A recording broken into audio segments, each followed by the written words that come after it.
Right. Well, congratulations. How are you feeling after a performance like that? Amazing, I mean, there's no other word for that, right? I guess.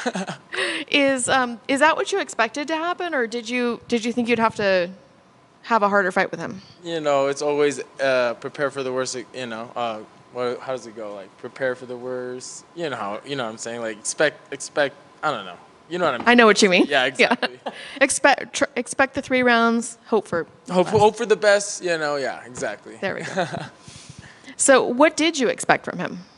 I actually expected maybe like a hardcore fight, like a bloody fight. 'Cause, I was ready to get down. I've been through some dog fights before. He seemed like a warrior.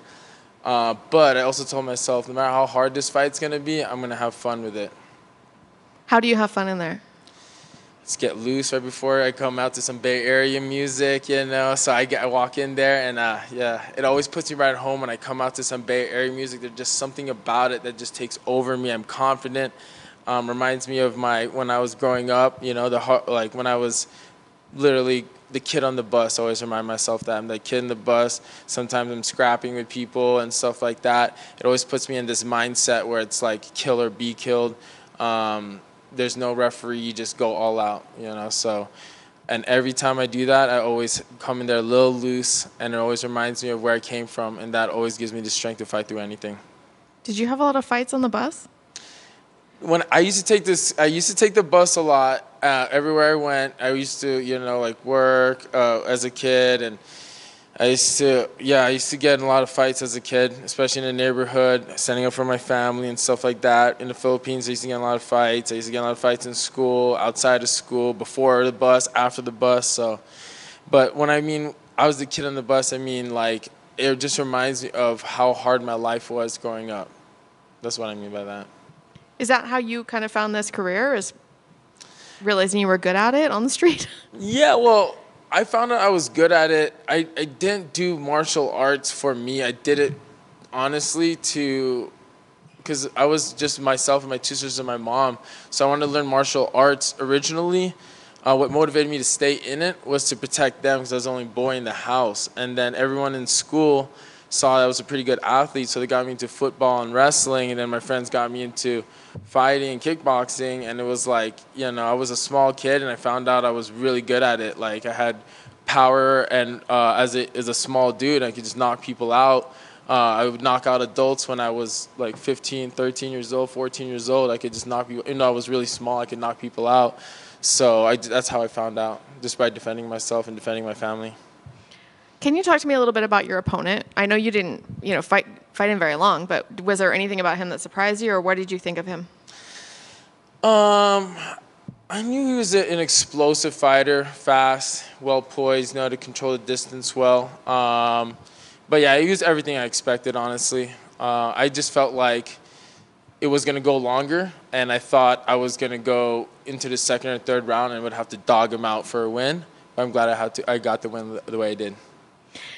When you think of a career and you're undefeated, do you think of that like I gotta keep this undefeated record, or does that really not matter to you? I'm gonna be honest with everything. I don't feel any added pressure from anything, from the record, from people putting bets, or my friends or family. I put enough on myself, and I honestly, after all the stuff I've been through, I think because I'm a little bit older and more mature, I enjoy the moment. I enjoy fighting. I enjoy not having to work a regular job. So I just really and no matter what, I always fight my heart out. It's kind of a standard for the scrap pack in my team to have that mentality. So it's so ingrained in us, I don't even think about it. If you didn't do this, what would you be doing for your job? Like, what were you doing before this? What was it? I did everything. I was coordinating a construction company. I did sales for New York Times. I did all kinds of things, I'm a well-rounded person.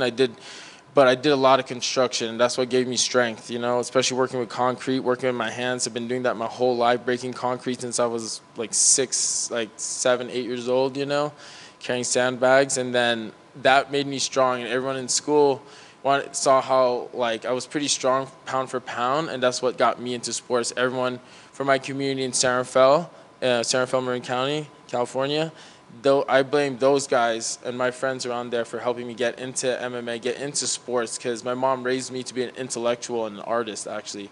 But they got me into sports and stuff like that. So shout out to you guys.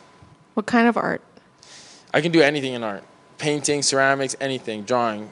I'll show you guys someday. But I have 2 murals in Berkeley, California. Nice. Yeah. What's next for you? Who do you want to fight? When do you want to fight? I want a top 30, top 20 guy. I'm healthy. Send me somebody, dude. I can't wait. This is too fun. I'm 10-0. And it's all hard fights. This is my 3rd UFC fight, 3 LFA, 3 Bellator. So, you know what? But UFC, it's just too fun to fight here. So, but you have to put me in an arena. I am too fun and too exciting to not be in an arena. Please, Dana, get me in an arena. I'm going to put on a show. Is there a specific city you'd like to fight in? Chase Center in San Francisco. If you can make Chase Center happen, I'm going to make that place explode. Thank you. Thank you. Right over here. So I know you have all the confidence in the world in your skills, and you've had some big wins in other promotions, but has any part of this run kind of been surreal? The whole thing's been surreal. I can't even believe I'm here and everything. That's why I enjoy it and I embrace it, and it means so much to me. I'm going to fight my heart out, you know. It means the world to me. MMA, martial arts. I mean, and yes, it is still surreal that I'm even in this. Sometimes I wake up, I'm like, what am I doing? Am I really in this? So it's crazy. So yeah, it is. And so I know you have a little bit less than a year before you turn 35, but they have this whole negative stereotype that the lower divisions, once you hit 35, you start falling off. So you think it's about time you shut out that thought process? Yeah, I don't have that much miles on me. Honestly, when I was younger, like 22, I had more white hair when I was 22 than I do now. I have like 1. I got to tell everyone this. It's not how old you are, it's how old you feel. And I feel I'm fast as hell. I feel great. Honestly, I feel like I'm 23, you know, so bring it on. It's also how much miles you've taken on your body, how much damage and everything like that. So let's bring it on. Thank you for your time. Thank you. Right over here. It's been a little less than a year since you earned that UFC contract here inside this very venue. Is this the start to the UFC career that you envisioned all along? Yes. I'm so glad to have that. I thought I'd be fighting in an arena. That's the only difference. But other than that, yeah, it's been amazing so far. And speaking of that night, you also mentioned your support from back home going into that night where you got the contract. But now after back-to-back knockouts, you've also gained support from UFC fans in general. So how does that feel, you know, seeing your socials grow and all of that grow? It's amazing. I'm very grateful for everything. I'm very grateful for the chance to be here, the chance to talk to you guys, the chance for my fans, for everyone. So thank you guys for everything. I really appreciate it. And another one that the fans enjoyed was the drop of your Chihuihuis merch. So how did that come together? And yeah. So Raul Rosas, I knew him for years. He trained out Dave Terrell's part of Gilbert Melendez Scrap Pack crew, you know. And so I've been training with him for years. And Carlos, which is his best friend, is also my best friend. And Carlos made up the saying, and I've been friends with them for years now. And he's been saying that ever since I've known him. So the fact that it got viral, and they asked, we didn't know we were going to end up here. I didn't know Raul was going to be the youngest in the UFC. I didn't even know I was going to be in the UFC. So it's funny, it came all full circle. So when they asked me, hey, you want to hop on? I'm like, hey, that's what homies do, right? So here we are. You give us your best Chihuihuis? Chihuihuis! Congratulations. Hell yeah, thank you. Was Raul here? I could have sworn Bro, where you at? I could have sworn I saw him come in earlier. Did you get to chop it he up? did. He's in here. He's in the stadium, yeah. That's awesome, man. And last time we talked, we mentioned, just being proud, representing the Filipino heritage.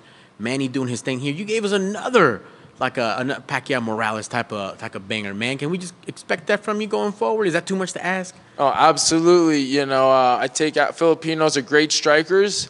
I come from there. I was born in the Philippines, came to the Bay Area when I was 6. I remember a lot. I'm going to come back, help out the people there, and let's maybe spread the MMA as well.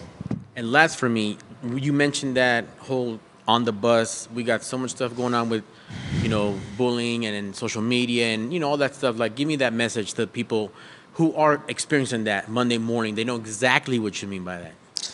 You know what? I always tell people this. I always tell myself this. Like, whatever I go through, you got to believe there's something bigger and better out there for you.